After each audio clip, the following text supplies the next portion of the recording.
siang anakku, selamat bertemu kembali di pertemuan yang kedua ini.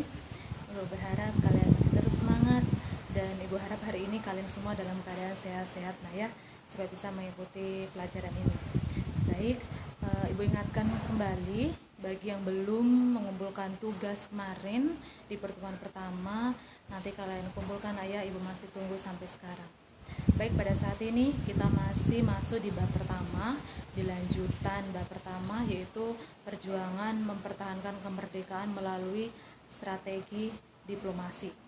Masih sama dengan yang kemarin, judulnya masih sama yang kemarin, tapi materinya sudah berbeda. Nah, tujuan pembelajaran menjelaskan perjuangan Republik Indonesia melalui jalur diplomasi dalam rangka mempertahankan kemerdekaan. Perjuangan Republik Indonesia melalui jalur diplomasi dalam rangka mempertahankan kemerdekaan. Baik, yang pertama, melalui jalur diplomasi itu berarti bukan melalui pertempuran, bukan melalui kekerasan yang kita bahas seperti kemarin sehingga menimbulkan banyak korban jiwa. Tapi saat ini kita membahas yang perjuangan melalui diplomasi, yaitu adanya perundingan-perundingan antara Indonesia dengan sekutu dan negara lainnya. Baik, yang pertama itu ada perundingan Linggajati. Perundingan ini dilangsungkan di Linggajati di Cirebon, Jawa Barat pada tanggal 10 November 1946. Delegasi dari Indonesia atau ketua dari Indonesia yang memimpin adalah Sultan Syahrir, Muhammad Rum, Mr. Susanto Tirto Projo, dan Dr. A.K. Ghani. Kemudian delegasi dari Belanda itu yang memimpin adalah Profesor William Semerhor, F.D. Boer, H.J. Van Mook, dan Max van Pol. Nah, sekarang isi perjanjian dari perjanjian Linggajati itu yang pertama, Belanda mengakui secara de facto Republik Indonesia dengan wilayah kekuasaan meliputi Sumatera, Jawa, dan Madura. Mengakui secara de facto. De facto itu berarti yang faktanya ya, de facto itu berarti yang faktanya bahwa Indonesia itu sudah merdeka. Kemudian yang kedua, Republik Indonesia dan Belanda akan bekerja sama dalam membentuk negara serikat dengan nama Republik Indonesia Serikat. Kemudian yang ketiga, RIS dan Belanda akan membentuk Uni Indonesia Belanda yang diketuai oleh Ratu Belanda pada saat itu ya, Ratu Belanda. Kemudian perundingan atau perjanjian Renville yang kedua ini, perjanjian Renville itu dimulai pada tanggal 8 Desember 1947 di atas kapal Angkatan Laut Amerika Serikat yang bernama UUS Renville. Jadi perjanjian ini disebut sebagai perjanjian Renville karena dilaksanakan di atas kapal Renville. Kapalnya namanya kapal Renville sehingga perjanjiannya namanya perjanjian Renville. Kemudian ketua delegasi Indonesia itu dipimpin oleh Amir Sarifuddin. Ketua delegasi dari Belanda itu diketuai oleh Abdul Qadir Wijoyo Atmojo. Hasil perundingan Renville yang pertama, pihak Belanda menyetujui dibentuknya negara Indonesia Serikat pada masa peralihan sampai pengakuan kedaulatan. Jadi pihak Indonesia menyetujui dibentuknya negara Indonesia Serikat pada masa peralihan. Jadi masa peralihan ini ya, sampai pengakuan kedaulatan Indonesia. Kemudian yang kedua, Belanda bebas membentuk negara-negara federal di daerah-daerah yang didudukinya dengan melalui jajak pendapat terlebih dahulu. Jadi harus diketahui dulu daerah-daerah itu seperti apa. Jadi kemudian baru Belanda bebas untuk menentukan negara-negara itu atau membentuk negara di Indonesia. Kemudian Yang selanjutnya, pemerintah Indonesia bersedia menarik pasukannya serta mengosongkan daerah-daerah di belakang garis Van Mook untuk kemudian masuk ke wilayah Indonesia. Garis Van Mook itu garis perbatasan antara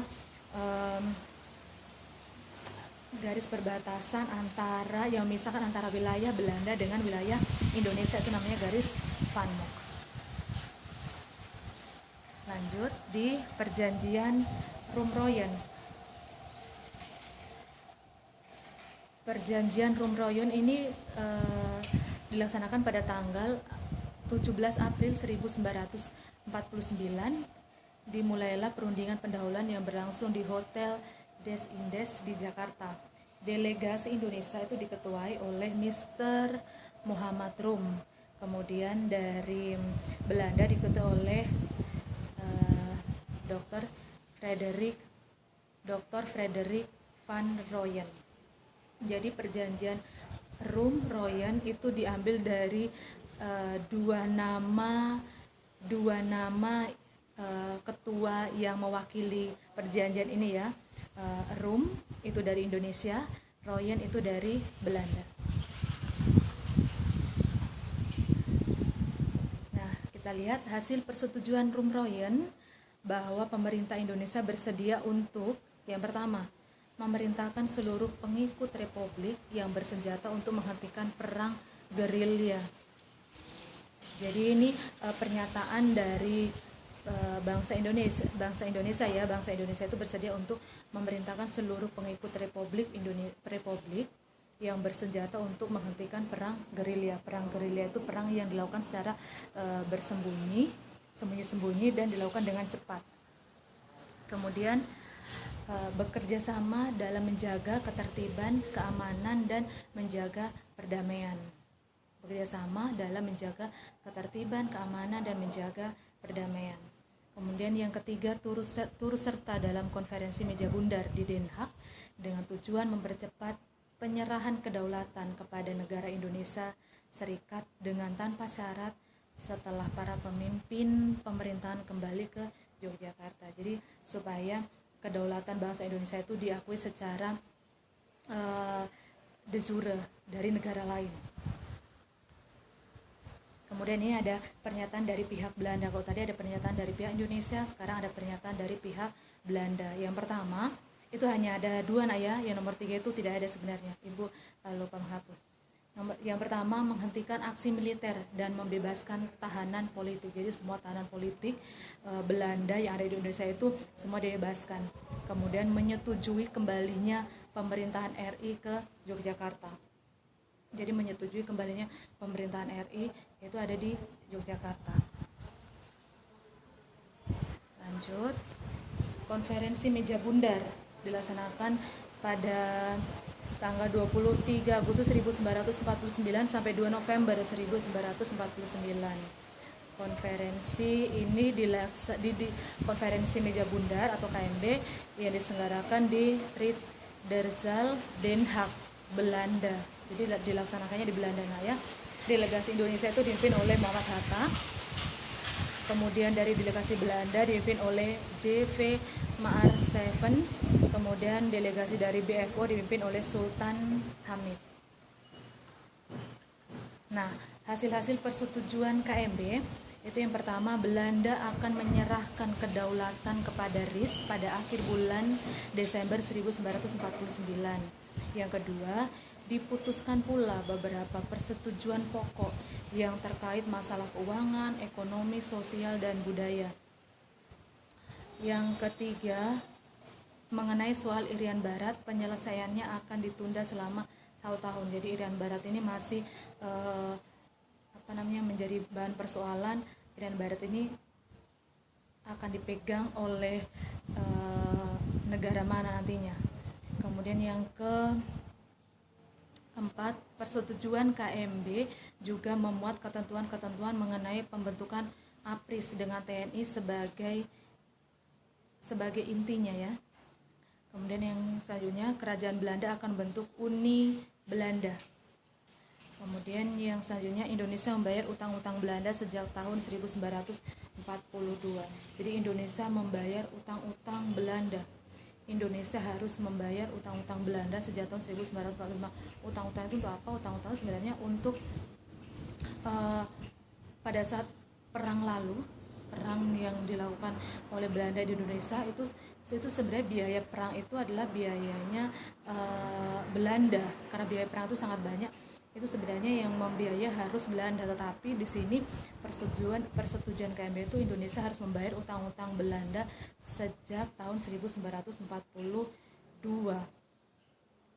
Kalau ditanya ini utang apa sebenarnya, jadi utang pada saat Belanda melakukan peperangan di Indonesia itu sangat banyak biaya yang digunakan, karena biaya terlebih yaitu biaya alat perang itu, senjata itu sangat banyak memakan biaya. Itu yang harus dibayar Indonesia. Nah, materinya sudah selesai mengenai lanjutan materi dari perjuangan pertahankan kemerdekaan Indonesia melalui strategi diplomasi. Nah ya, di sini ada perundingan Linggarjati, kemudian isinya, kemudian perjanjian Renville, kemudian isi dari perundingan Renville atau hasil dari perundingan Renville, kemudian perjanjian Rumroyen dan hasilnya, kemudian dari konferensi meja bundar dan hasil dari konferensi meja bundar. Nah sekarang ada tugas kedua.